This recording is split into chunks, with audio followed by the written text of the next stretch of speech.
మీరు ఆంధ్రప్రదేశ్లో మీ దుకాణం స్టార్ట్ చేసింది జగన్మోహన్ రెడ్డికి లాభం చేయటానికా? జగన్మోహన్ రెడ్డికి లాభం చేయడానికి మీరు దుకాణం తెరిచారు ఆ రోజున? పెద్ద ఎత్తున హోర్డింగులు కట్టారు కదా సార్. ఆంధ్రప్రదేశ్లో ఏమైపోయింది ఆ దుకాణం? ఈ రోజున షట్టర్ దించేశారా?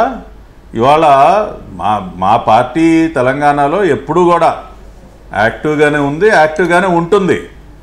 మేము ఆంధ్రప్రదేశ్లో అధికారం కోల్పోయినా సరే తెలంగాణలో మా కార్యక్రమాలు మేము బ్రహ్మాండంగా చేసుకుంటూనే వచ్చాం. కొన్ని ఎన్నికలకు మేము దూరంగా ఉన్నప్పటికీ చంద్రబాబు నాయుడు గారు ఏ రోజు కూడా తెలంగాణలో పార్టీని వదిలిపెట్టలేదే. ఆయన ఎప్పుడు దానిని ఏదో ఒక రకంగా మళ్ళీ దాని పైకి తీసుకురావాలన్న ప్రయత్నాలు చేస్తూనే ఉన్నారు. కొంత సఫలీకృతం అయ్యాం, ఇప్పుడు ఇంకా కూడా ఎక్కువగా చేస్తాం.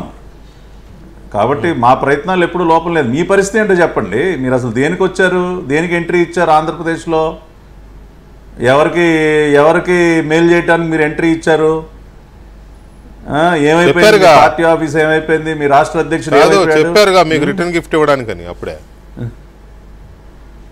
అదే అప్పుడు రిటర్న్ గిఫ్ట్లు ఇవ్వడానికి అన్నటువంటి మాటలు. కాబట్టి మీ దొంగ రాజకీయాలు, మీ దొంగ ములాఖతులు, మీ అనైతిక పార్ట్నర్షిప్లు, ఆంధ్రప్రదేశ్ ఏమైపోయినా పర్లేదు, ఇప్పుడు రెండు రాష్ట్రాలు బాగుండాలి, రెండు రాష్ట్రాల అభివృద్ధికి చంద్రబాబు నాయుడు గారు దోహదపడాలని ఇవాళ మీరు మాట్లాడుతున్నటువంటి మాటలు ఆ రోజున మీ నోటెమ్మట ఎందుకు రాలేదు? మా పోలవరం ప్రాజెక్టు గురించి ఎందుకు రాలేదు? పోలవరం ప్రాజెక్టు పూర్తికి మేము అన్ని రకాలుగా సహకరిస్తామని ఎందుకు మాట్లాడలేకపోయారు? ఎందుకు పదే పదే కేసులు వేయాల్సి వచ్చింది? ఎందుకు నీటి పంచాయతీలు పెట్టారు? మేము ఏ రోజన్నా తవ్వుకొచ్చామా తెలంగాణ రాష్ట్రంతో? మా సిద్ధాంతం ఎప్పుడు ఇవాళ మీరు కొత్తగా చెప్పక్కర్లా. చంద్రబాబు నాయుడు గారి సిద్ధాంతం ఎప్పుడు రెండు తెలుగు రాష్ట్రాలు బాగుండాలనే. కానీ ఆ రకమైనటువంటి ధోరణి మీలో ఏమైపోయింది? మీరెందుకు ఆ రకంగా వ్యవహరించలేకపోయారు?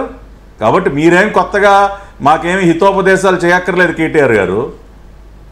మీ పరిస్థితి ఏంటో ఇవాళ మీ అనైతిక స్నేహాల వల్ల, మీ హిడెన్ అజెండాల కోసం మీరు వ్యవహరించినటువంటి తీరు వల్ల ఇవాళ మీరెక్కడున్నారో, మీ పార్టీ ఏమైపోతా ఉందో, ఇవాళ దొందులాగా మునిగిపోతా ఉన్నారు ఇద్దరు కూడా. రైట్. ఇక్కడ ఒక వ్యక్తి భూస్థాపితం అయిపోయాడు, అక్కడ కూడా ఇవాళ అదే పరిస్థితిని ఎదుర్కొంటూ ఉన్నారు మీరు. కాబట్టి మీ పరిస్థితి ఏంటో మీరు చూసుకోండి. మేము ఏ రకంగా ముందుకెళ్లాలో, ఎట్లా వ్యవహరించాలో చంద్రబాబు నాయుడు గారికి అన్ని కూడా బ్రహ్మాండంగా తెలుసు. ఖచ్చితంగా తెలంగాణ రాష్ట్రంలో